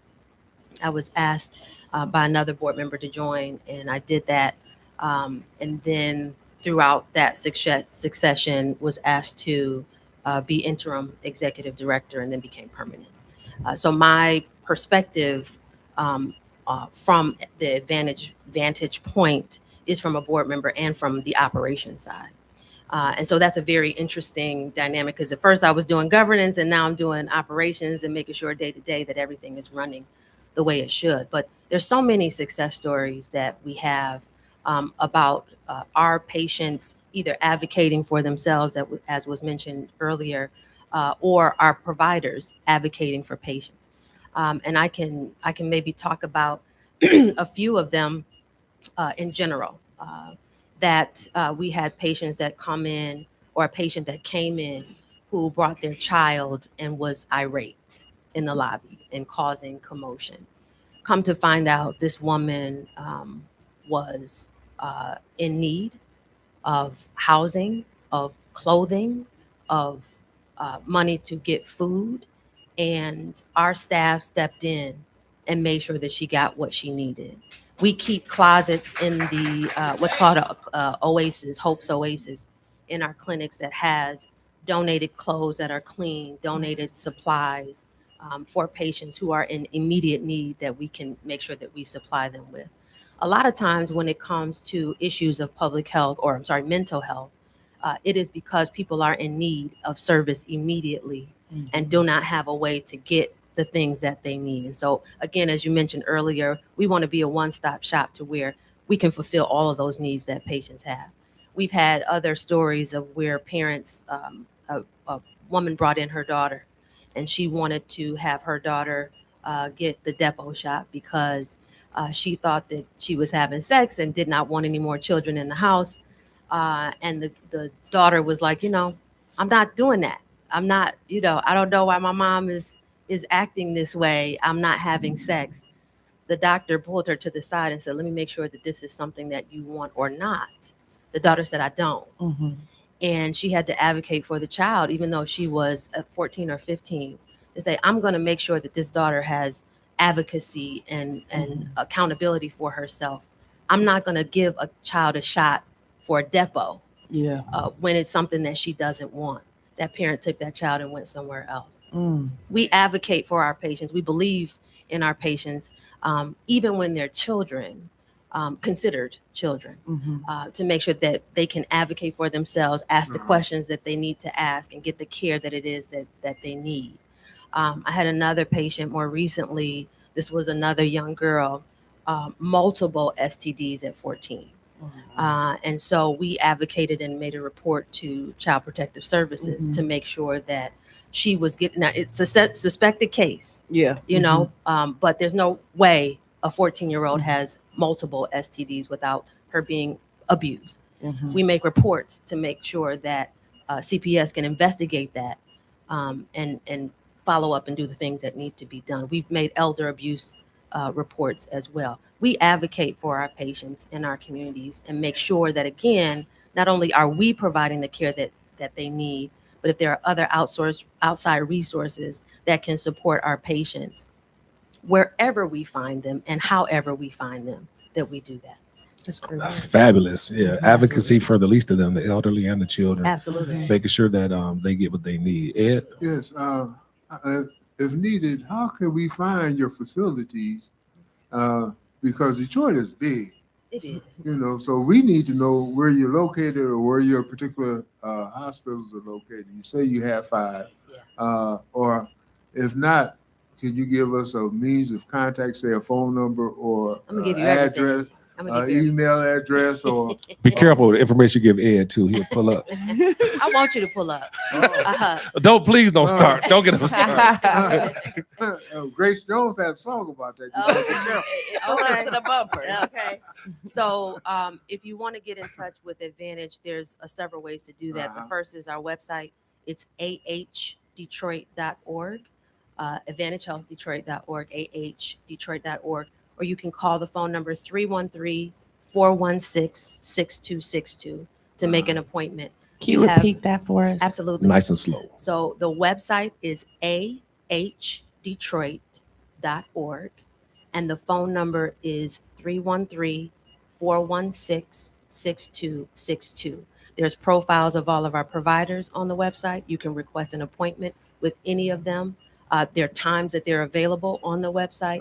All the information about the history of the organization, all the services we provide. It's a real nice are on website, the y'all, too. Yeah. It is. Thank you. Thank you. Looks really, really good. Yeah. All right, so we thank you. We're going to take. We still got time. No. I'm sorry, y'all. Forgive me. But we don't. She didn't tell us where the locations are, though. So the 5 locations, there are, like I said, 3 in Detroit and 2 in Warren. So the first location is 15400 West McNichols, right on the corner of Greenfield and McNichols. The second location. I've seen that one. Yeah, you got to come on by. It's on the right on the corner. Southwest corner. Yeah, so it's like a couple blocks from Sinai Grace Hospital. Right, on the same side. A couple blocks from Renaissance High School, my alma mater. Man, you gonna keep saying that? I am. Man, Renaissance and Cass folks just be. I am. Hey, he's a castle. He with the love. Cass. Right. It's all right. That's right. You know, brains is over everything else. Hey, Lord have mercy. the next location is 1355 Oakman.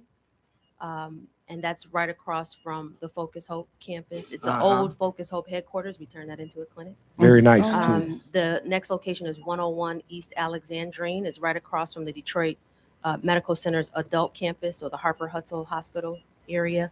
We're right across the street from there. And then the last 2 locations, like I said, are in Warren. One is 12200 East 13 Mile Road. We're in the Judson Center. And then the last one is 4669 East 8 Mile Road. So one is North Warren. She the CEO for real, y'all. She know. I'm verifying. I'm looking at everything. I'm like, okay, you got that. What you got? Yes. So you guys also provide dental care too. Absolutely. And a lot of people, be scared of the dentist. People aren't going to the dentist as often as they need to. Can you tell us about, why you guys provide that service as well? You said you're a one-stop shop. I heard behavioral health and everything. Yeah. But we don't talk about dental health a lot. Yes, let me do that. Thank you for opening that Gotta up. take care of the chiclets. Yeah. So the thing about teeth is, and dental care is, for a lot of things that happen with nutrition, I can tell that your nutrition might be off from your teeth. And so to connect medical and dental is important for a number of different reasons like that. But one of the things that we find, and we try to keep up to date with a lot of the research that's happening, pregnant women are not going to the dentist the way they should. And there's some research that's coming out that's suggesting that when patients or pregnant women have dental caries or cavities, that bacteria might travel to their uterus and cause low birth weight and infant mortality. And we know infant mortality is a big issue in the city of Detroit. With the teeth? With the teeth. I never knew that. Lord have We mercy. need to really encourage our pregnant women, all of our folks, to get to the dentist and make sure that their mouth is healthy, because that is an indicator, again, for a number of other particular issues. And so when it comes to dental care, Advantage I'm Health sorry. does everything from cleaning, extractions, all the way up to dentures. We don't do braces. We don't do maybe some of those higher level specialty dental issues, but we have 360 x-ray. We can make sure that you have all the things that you need, again, all the way up from cleanings to extractions to filling cavities to making sure that you have denture. So if you do need dental care, please call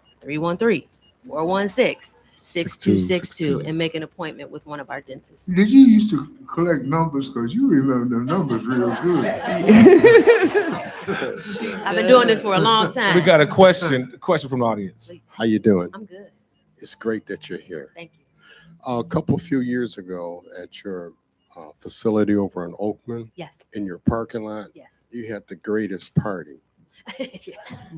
Do you guys still do that in the summer? We do. Do you know where the one is for this year? We moved it. Yeah, to you did. To the 101 East Alexandrine location. And what month do they do that? They do it in August. Thank so you you. should expect it in August. Thanks so much. Tell us about this party though. Y'all not gonna skim over it's that. off the chain. Yeah, The resources. food- They the got food food was and all great. that. DJ, yeah, I've been there. Yeah. You did aerobics the whole bit. Yeah, so it's a back to school rally actually, but we do it for the community, and it is Okay. a party. We do have a DJ. We do have folks that are doing. I think it was some kind of yoga or aerobics class. There is food. We bring the kids out. Thank you so much for the question. We bring the kids out and the families out to get care and services. It's much bigger at the 101 East Alexandrian location, but the thought is we might bring it back. So to all the different locations that we have, it'd be awesome to be able to do that so we can connect to all the communities that are in the areas of our location. So thank you for that. I'm gonna have to bring that back to the team and Oh see if yeah, we can I've been move there. the I've been to one. location. It's very nice. And they got vendors and resources and all that Yes, we stuff. do. Yes, we really do. nice. So you don't have to be serious to be serious. No, just listen to what I'm saying. You don't have to be serious to be serious. You can have fun and be serious at the same time. Understood. All Understood. right. Ed gonna be over there. You ain't lying. I'm here. Ed Collins euphemism. Patting that one foot that I can pat. You're nuts. But you see, over here, Dabo takes health very, very seriously. We have our free clinic and everything, but we're not full service. And I want everybody to remember that we have great community partners. That's now right. with Advantage Health, we have Corewell Health, we work with DMC, we work with a lot of resources. We have doctors and nurses always coming in and out of here. But it's not like a head talking service. We're not doing this and providing these resources for no reason. And we want to make sure and ensure our audiences, our listeners from all across the state, the people who are around us all the time to get this information. So if you could repeat to us again how people can get on the website, to get the phone number and everything, because that's important. Finding out what you do. Yes, we know all that, but y'all need to make y'all appointments. Have you gotten your annual yet? Yeah. Have you gone to the dentist yet? If you have not, you can get a sliding scale appointment with that. And there's no excuse. You want to find out what your numbers are, all that stuff, and then because when some people I don't want to know. That's just ridiculous. That's irresponsible. It's reckless. People love you. They care for you. They depend on you. Find out what's going on, and it's about not just your life. It's about your quality of life. What you can do to maintain a good quality of life. And self-medication is not the way to go. So I'll say it again for sure. And just to echo what you're saying, it's not always just about you. It's about the people that love you. And so you want to make sure that you maintain your health, not just for you, but for the people that love you. It's difficult dealing with all the care that people need. But I tell you for sure, preventive care is the way to go. To find out early is the way to go. And to do that, you can reach out to Advantage Health. The website is ahdetroit.org. Again, you can find all the information about our providers, what we do, what services we offer. You can make an appointment through the website. Or you can call 313-6262. You got it. You got it. I know that's City right. said locked in, baby. City said the Hallelujah. Hallelujah Band. Yes. So we have been talking to Nina Abubakari, the president and CEO of Advantage Health. We've had a great conversation so far. We've also talked to Barry Goodman when he told us about bike safety. We also talked to Reggie and Mark about sports and their third and fourth wheel, of course. Marcus and Leverett came on the mic as well. My name is Chantel Watkins. We have David Felton. We have Ed Collins. And you are listening to the Wake Up Call. We are about to go on break, but that does not mean you leave us. You know, we are not done until 10, and we're right here on the corner of Grand River and Wyoming. Thank you for listening.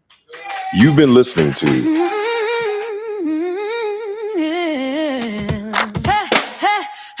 Here's the wake up call with Reverend Horace Sheffield. Rise up, wake up, let the truth be told. The wake up call.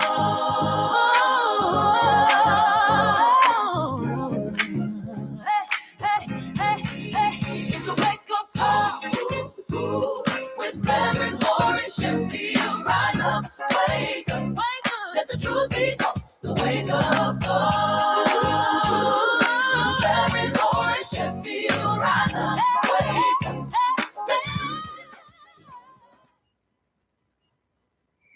This is Super Bowl champion Lomas Brown, and I get my Saturday morning wake-up call from Reverend Horace Sheffield, my man. This is Grover McCains, and I get my wake-up call from Reverend Horace Sheffield every Saturday morning, 8 a.m. to 10 a.m. on 101.5 FM or 1500 a.m. The wake-up call with the Reverend Horace Sheffield. Yo, what's up, guys? It's your girl, Randy Rosario, comedian and TV host. I get my Saturday wake-up call with my guy, Reverend Horace Sheffield. Think about it. Good day. I'm Sheriff Raphael Washington, Wayne County, and I get my Saturday morning wake up every Saturday morning from Reverend Horace Sheffield, and you should too. Every Saturday morning, 8 a.m. to 10 a.m. on 101.5 FM or 1500 a.m. The wake-up call with the Reverend Horace Sheffield. Hello, everybody. This is your girl, Erica Alexander, and every Saturday morning, I get my wake-up call with Reverend Sheffield. Make sure you go on and get some of that. All right? What is that? Is that someone called? Is it Saturday? Every Saturday morning, 8 a.m. to 10 a.m. on 101.5 FM or 1500 a.m. The wake-up call with the Reverend Horace Sheffield. Hey, what's up, y'all? It's your man Mike Epps, and I get my Saturday morning wake-up call from Reverend Sheffield. Make sure you get yours. I'm Hester Wheeler, and I get my Saturday morning wake-up call from Reverend Horace Sheffield. Every Saturday morning, 8 a.m. to 10 a.m.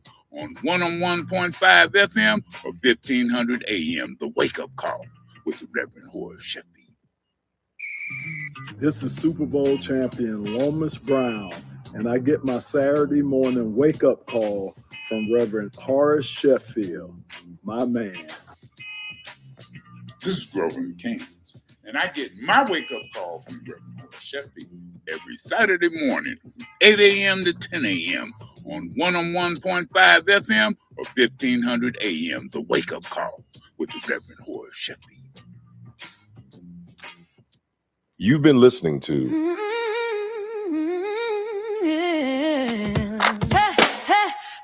Here's the wake up call with Reverend Horace Sheffield. Rise up, wake up, let the truth be told. The wake up call.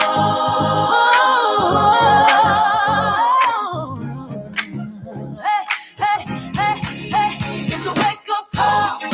All right, y'all been listening to the Wake Up Call with Reverend Sheffield and friends.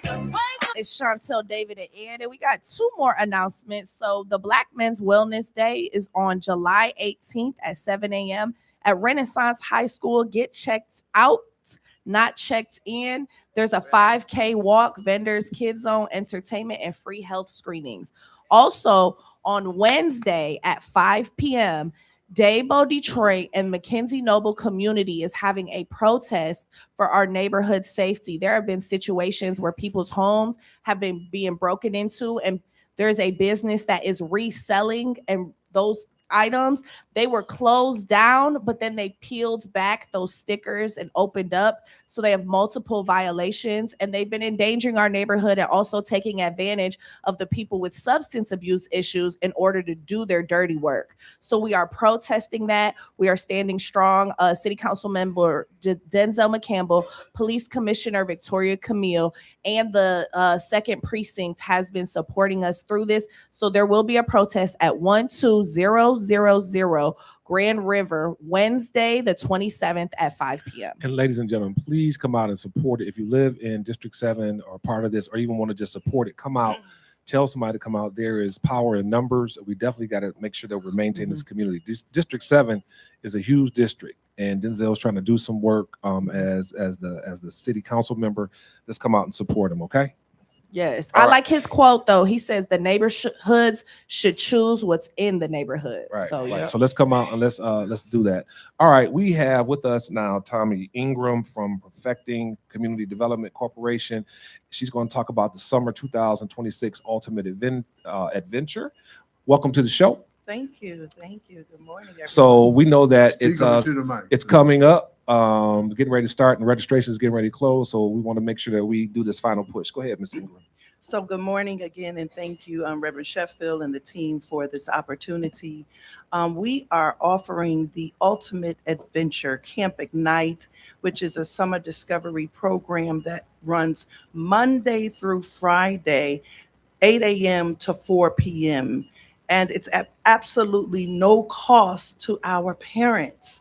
We're serving Wayne County, Oakland, Macomb County, and we have academics in the morning and a full afternoon of enrichments, from field trips to instrumental piano lessons, vocal, dance, basketball, football, absolutely everything you need to keep your children involved this summer. So no child should be on the streets, on the porch, sitting in front of a game, a video, a computer, or on a cell phone when they can be actively involved in summer camp this summer. Okay, what are the ages? Rising first graders. So if your children are finishing kindergarten, we're serving rising first graders to rising 10th grade. Okay, and is there a cost for this? It is absolutely no cost. I know that's right. Free? Absolutely. Told y'all, if it's free, it's for me. Listen, no cost.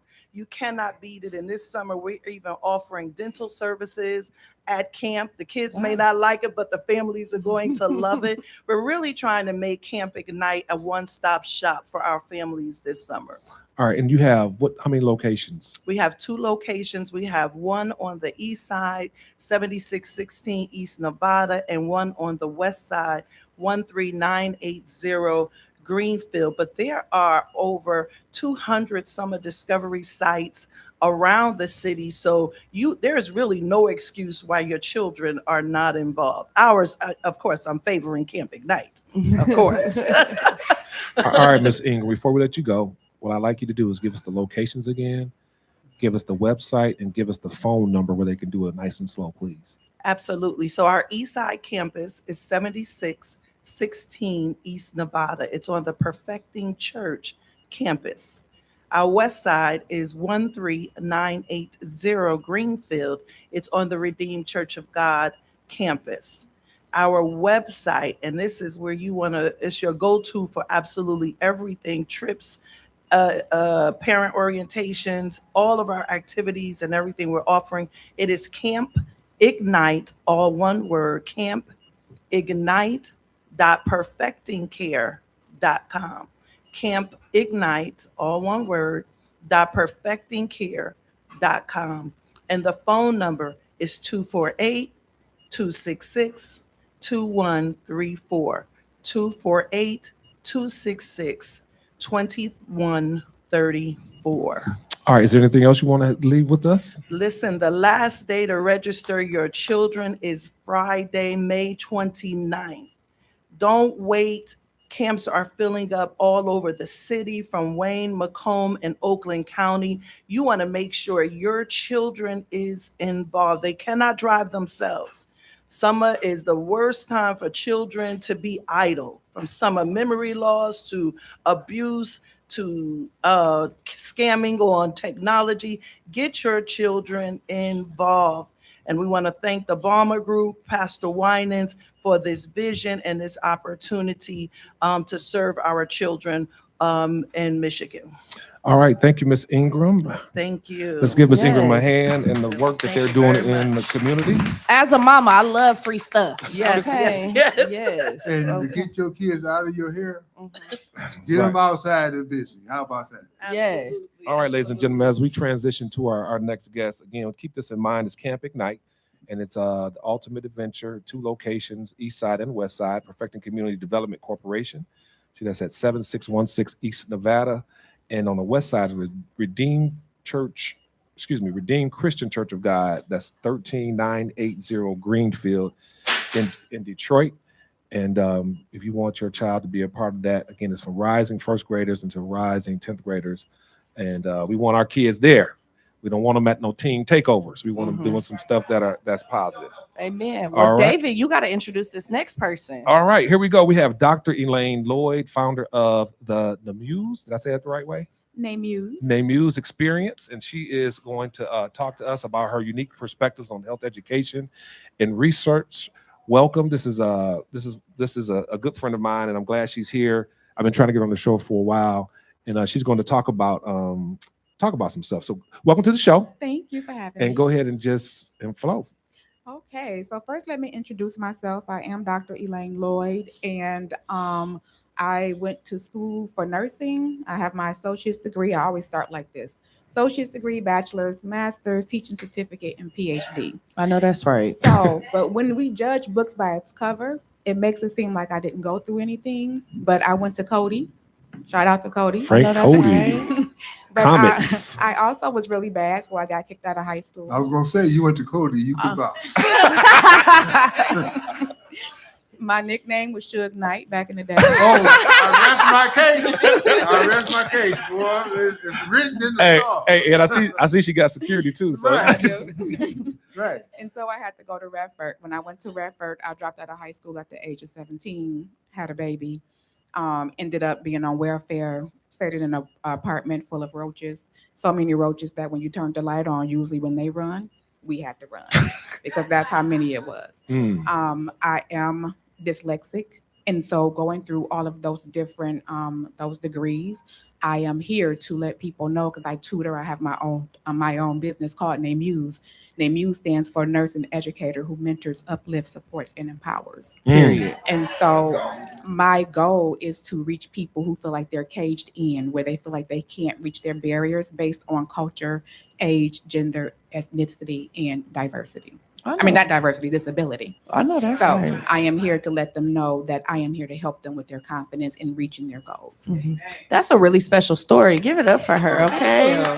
You went from a high school dropout to having a PhD, and I think that's very inspiring right now. You were talking about teen takeovers and the things that are going on, and I think sometimes people tell youth like once they've made their mistakes or they've done something that, you know, it's over for them. And we know that to not be true. People can reinvent themselves and keep going and everything. So you told us a little bit about, you know, the Name Muse experience. I like the way that sounds. Okay. And to find out that's an acronym, that's really, really cute. So what exactly does the Name Muse experience provide? So I provide very simple and some simplistic and fun ways to learn very difficult material. So I am a nurse and I teach nursing. And so it helps them to understand how to, one of the biggest things is read EKGs. EKGs are very intimidating to people because that's life or death. And so the research says that over 200,000 people die in the hospital from a cardiac arrest. Now, in the hospital, there are healthcare providers in the hospital. So why are so many people dying? So one of the biggest things is because of pre-existing more comorbidities. And then also another thing is healthcare workers, they're not confident in reading EKGs and knowing what interventions to do. So a study done in 2023 stated that people are saying in that work in ICU, there's only a little like 63% who feel confident. So 63%, most people who have cardiac That's issues scary. are in the ICU. So the nurses need to be aware of how to recognize fatal rhythms, and also know how to treat it. All right, ladies and gentlemen, we are talking with the dynamic Dr. Lloyd about her unique perspectives of health education and research. We want her to talk a little bit more about what what she does and her effect. Do you have a book? I do. All right, we're going to talk about the book as well. I know that's When we right. come back, and we definitely need to make sure that these stories are lifted up, so we can provide models for people. You know, you can't see it, you can't be it if you can't see it. You know, and I think a lot of times it's better or a little bit easier if we do have a model for that. So we're going to talk to her as soon as we get back from this break. You've been listening to Yeah. Hey, here's the wake up call with Reverend Horace Sheffield. Rise up, wake up, let the truth be told. The wake up call.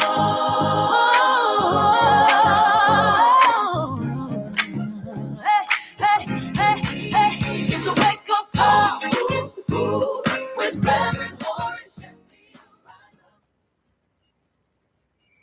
This is Super Bowl champion Lomas Brown, and I get my Saturday morning wake-up call from Reverend Horace Sheffield, my man. This is Grover Kings, and I get my wake-up call from Reverend Horace Sheffield every Saturday morning, 8 a.m. to 10 a.m. on 101.5 FM or 1500 a.m. The wake-up call with the Reverend Horace Sheffield.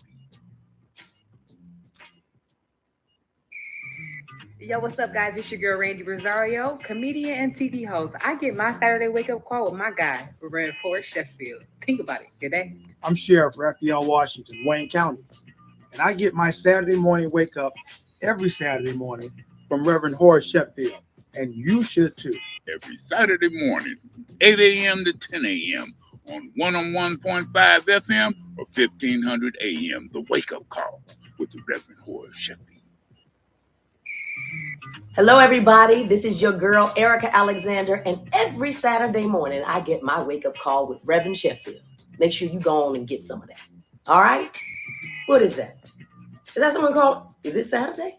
Every Saturday morning, 8 a.m. to 10 a.m. on 101.5 FM or 1500 a.m. The wake-up call with the Reverend Horace Sheffield. Hey, what's up, y'all? It's your man Mike Epps, and I get my Saturday morning wake-up call from Reverend Sheffield. Make sure you get yours. I'm Hester Wheeler, and I get my Saturday morning wake-up call from Reverend Horace Sheffield. Every Saturday morning, 8 a.m. to 10 a.m. on 101.5 FM or 1500 a.m. The wake-up call with the Reverend Horace Sheffield. This is Super Bowl champion Lomas Brown, and I get my Saturday morning wake-up call from Reverend Horace Sheffield, my man. This is Grover Kings, and I get my wake-up call from Reverend Horace Sheffield every Saturday morning, 8 a.m. to 10 a.m. on 101.5 FM or 1500 a.m. The wake-up call with the Reverend Horace Sheffield. Yo, what's up, guys? It's your girl, Randy Rosario, comedian and TV host. I get my Saturday wake-up call with my guy, Reverend Horace Sheffield. Think about it. Good day. I'm Sheriff Raphael Washington, Wayne County, and I get my Saturday morning wake up every Saturday morning from Reverend Horace Sheffield, and you should too. Every Saturday morning, 8 a.m. to 10 a.m. on 101.5 FM or 1500 a.m. The wake-up call with the Reverend Horace Sheffield. You've been listening to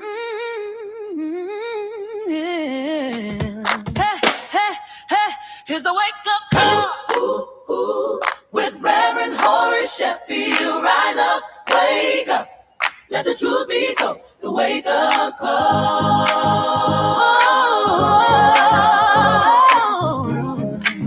Hey, hey, hey, hey. It's the wake up call with Reverend Horace Sheffield. All right. We are back.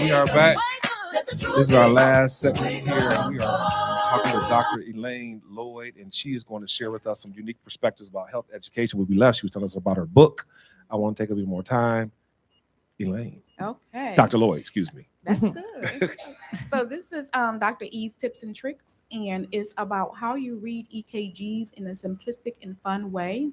And so we have the atrium and we have the ventricle that pumps the heart. And so those are your study buddies in here. And her name is Atria and his name is Vent. Period. That helps you to learn in this very colorful. Trying to see if I can show you some colors. Very colorful. It also has different things that you can learn. And the way that I teach is that whatever I teach you, you practice it, you see if you understand it before you move on to the next concept. And that's how the workbook is set up as well. That's amazing. That's work that's really saving people's lives, teaching, because when you said 63%, that don't make me confident to go into the ICU. You know, that's a little bit scary. That's right. You go in there telling the people how to fix you. Right. So if you scared, get her book so you know how to read your own EKG. Say, give me that sheet. So you said a little bit about your methods and what this book does. So what other services do you provide and what is the pricing? So this book here is $49.99. You can get it off my website, and my website is Speaking to the mic. NUNEMUSE8.com. You can get the book from there. Repeat it for us, please. NEMUSE with the number 8.com. And that's where you can purchase the book, and it is $49.99. I know that's right. And tell us about the tutoring services. How can people get your tutoring services? So you can reach me at 801-6811. That's my dyslexia. That's kicking in. That's all right. Go ahead and repeat it for us. 313-801-6811. And I tutor for state boards for LPN NCLEX and RN NCLEX. I also tutor for people who are in nursing school. My expertise is med surg. All right. Thank you so much for that. Now, let's get back to that nitty-gritty story. Okay. So tell us and inspire the people today. So one of the reasons why I decided to come back and become an educator is because, again, I remember I told you I got kicked out of Cody. I was bad. Went to Redford. But I also, when I had my daughter at 17, I was in a very tumultuous relationship where there was domestic violence. And I remember I was on my way to night school. And when I was on my way to night school, he did not want to take our 8-month baby to his mother's house, even though he was going to that area. And he said that I had to take her. And I already had to catch the bus to school to get my high school diploma. And so I ended up telling him that if I'm going to be by myself and I'm going to have to do this, then I didn't want to be with him anymore. And so he told me that if I did that he would kill himself. And so I told him to go ahead. And he took a rifle and he went into the bathroom and he shot himself in front of us. And I looked at blood pouring out of him with my daughter on the floor. And the very next day, I still went to, and he did survive. But the very next day, I went to night school. And the teacher must have saw something that came over me, that something was going on. He was able to assess me in the classroom. And he wrote me this little small letter. I still have it from 1988. And he told me that anything that I wanted to do, that I could do. And that's what catapulted me to continue to go into, when I'm, as being an educator, we can either put our foot on somebody's neck and kill their dreams, or we can uplift them. And so that's what made me become an educator. Ooh. Thank you for sharing that with us. I'm telling you, I'm in church. Yeah. That's hallelujah with church. Yeah, that's very important for people, because not only do people have, maybe some like disabilities like dyslexia or anything, but people go through trauma. And a lot of times trauma can stop people. But the fact that you said you dropped out, you went to night school, associate's degree, bachelor's degree, master's degree. certificates, and then PhD. Yes. You started all the way from a GED. Did you get it? I did get my high school. Oh, you got your high school Just went to night diploma. school, Yeah. yeah. You went to night school, but you did all of these different things. And of course, it took you time. Absolutely. But you know what? We're blessed to have time. And the fact that you did that, that's so amazing. So you're very much an inspiration. The fact that you saving lives, teaching people how to read an EKG, and doing all these things for people who are like you, similar to you. I really appreciate you giving us the space to share your story and feeling safe enough to share it with us. Thank you for having me. Thank you. So the next question I have is: do you offer mentoring, or do you find yourself duplicating the same actions that the teacher did for you for your students? Absolutely. So my daughters and my grandchildren. So my oldest daughter went to my oldest daughter went to CAS. There you go. My youngest daughter went to Renaissance. I have 4 grandchildren, beautiful grandchildren, and with them, they say that I give my students more attention than them sometimes, and so I mentor internationally and I mentor in state. My mentor is free. When I mentor, is free. They can call me at it, and my fiance, he always says, I know that's right. Get off the phone. So I'm always emailing or text messaging. Most people who come to me to get tutoring services, they've already taken NCLEX at least once or twice. So their confidence is broken. And so oftentimes I have to lift up their confidence to help them to even start to study. And so I just had 3 success stories back to back, and all 3 of them, when they came to me, they were mentally broken. And so one young lady, we were getting ready to start with the tutoring, and she just said she didn't even want to come today. So I closed the computer and we just talked, and I just had to mentor her, and we prayed, and I gave her affirmations, and 2 months later she passed NCLEX after the 3rd try. I know that's right. And I think that kind of leads to some of the things I was talking about earlier with the CEO, Ms. Abubakari. I don't want to butcher her name. Abubakari. Is the fact that a lot of times you may have to go over and above what is that you do, especially when you're in first responder positions and stuff like that. And I think even as a law enforcement professional, you just got to take time with people because you don't know. And that's what I was talking about. A lot of times we have our training, we know what we're supposed to do when what something appears to be what we were trained about, but it may not necessarily be that. Yes. And so you have to go beyond that. I think that takes discernment, it takes sensitivity, it takes experience, it takes, the ability to be patient and to do it. And I just got the utmost respect for you because, again, you could be like, I got mine, you got to get yours. And that's the type of society we live in, where, I went through what I went through, I did this, I did that. And so you ain't going through what I went through, so I'm going to be what I'm going to be and go from there. So again, kudos to you. And we really appreciate what you're doing. And if I don't know, Chantel, I want to put her on our partner list and vendor list and have her come I definitely think talk and do something. Because we do have the partnership with WC3, and we have a lot of nurses that are going to be coming out of that, and they're going to need that support and all that. Because again, what we want to do is provide linkages to positive experiences. There's so much doom, so much gloom in people's lives, and people they don't think that they can get out. And I tell people, I'm proud to be from Detroit. I'm proud to have gone to Detroit Public Schools K through 12 and have the experience that I have. But I'm not just going to get all I can and can all I get and then just sit on my can. My goal is to try to, share that experience with someone else, whether, whatever the case may be. So again, like-minded individuals like yourself, I think will fall right in line with the stuff that we do here. So tell us again about where people can reach you. Tell us about your website and go from there. Okay, so my phone number is 313-801-6811.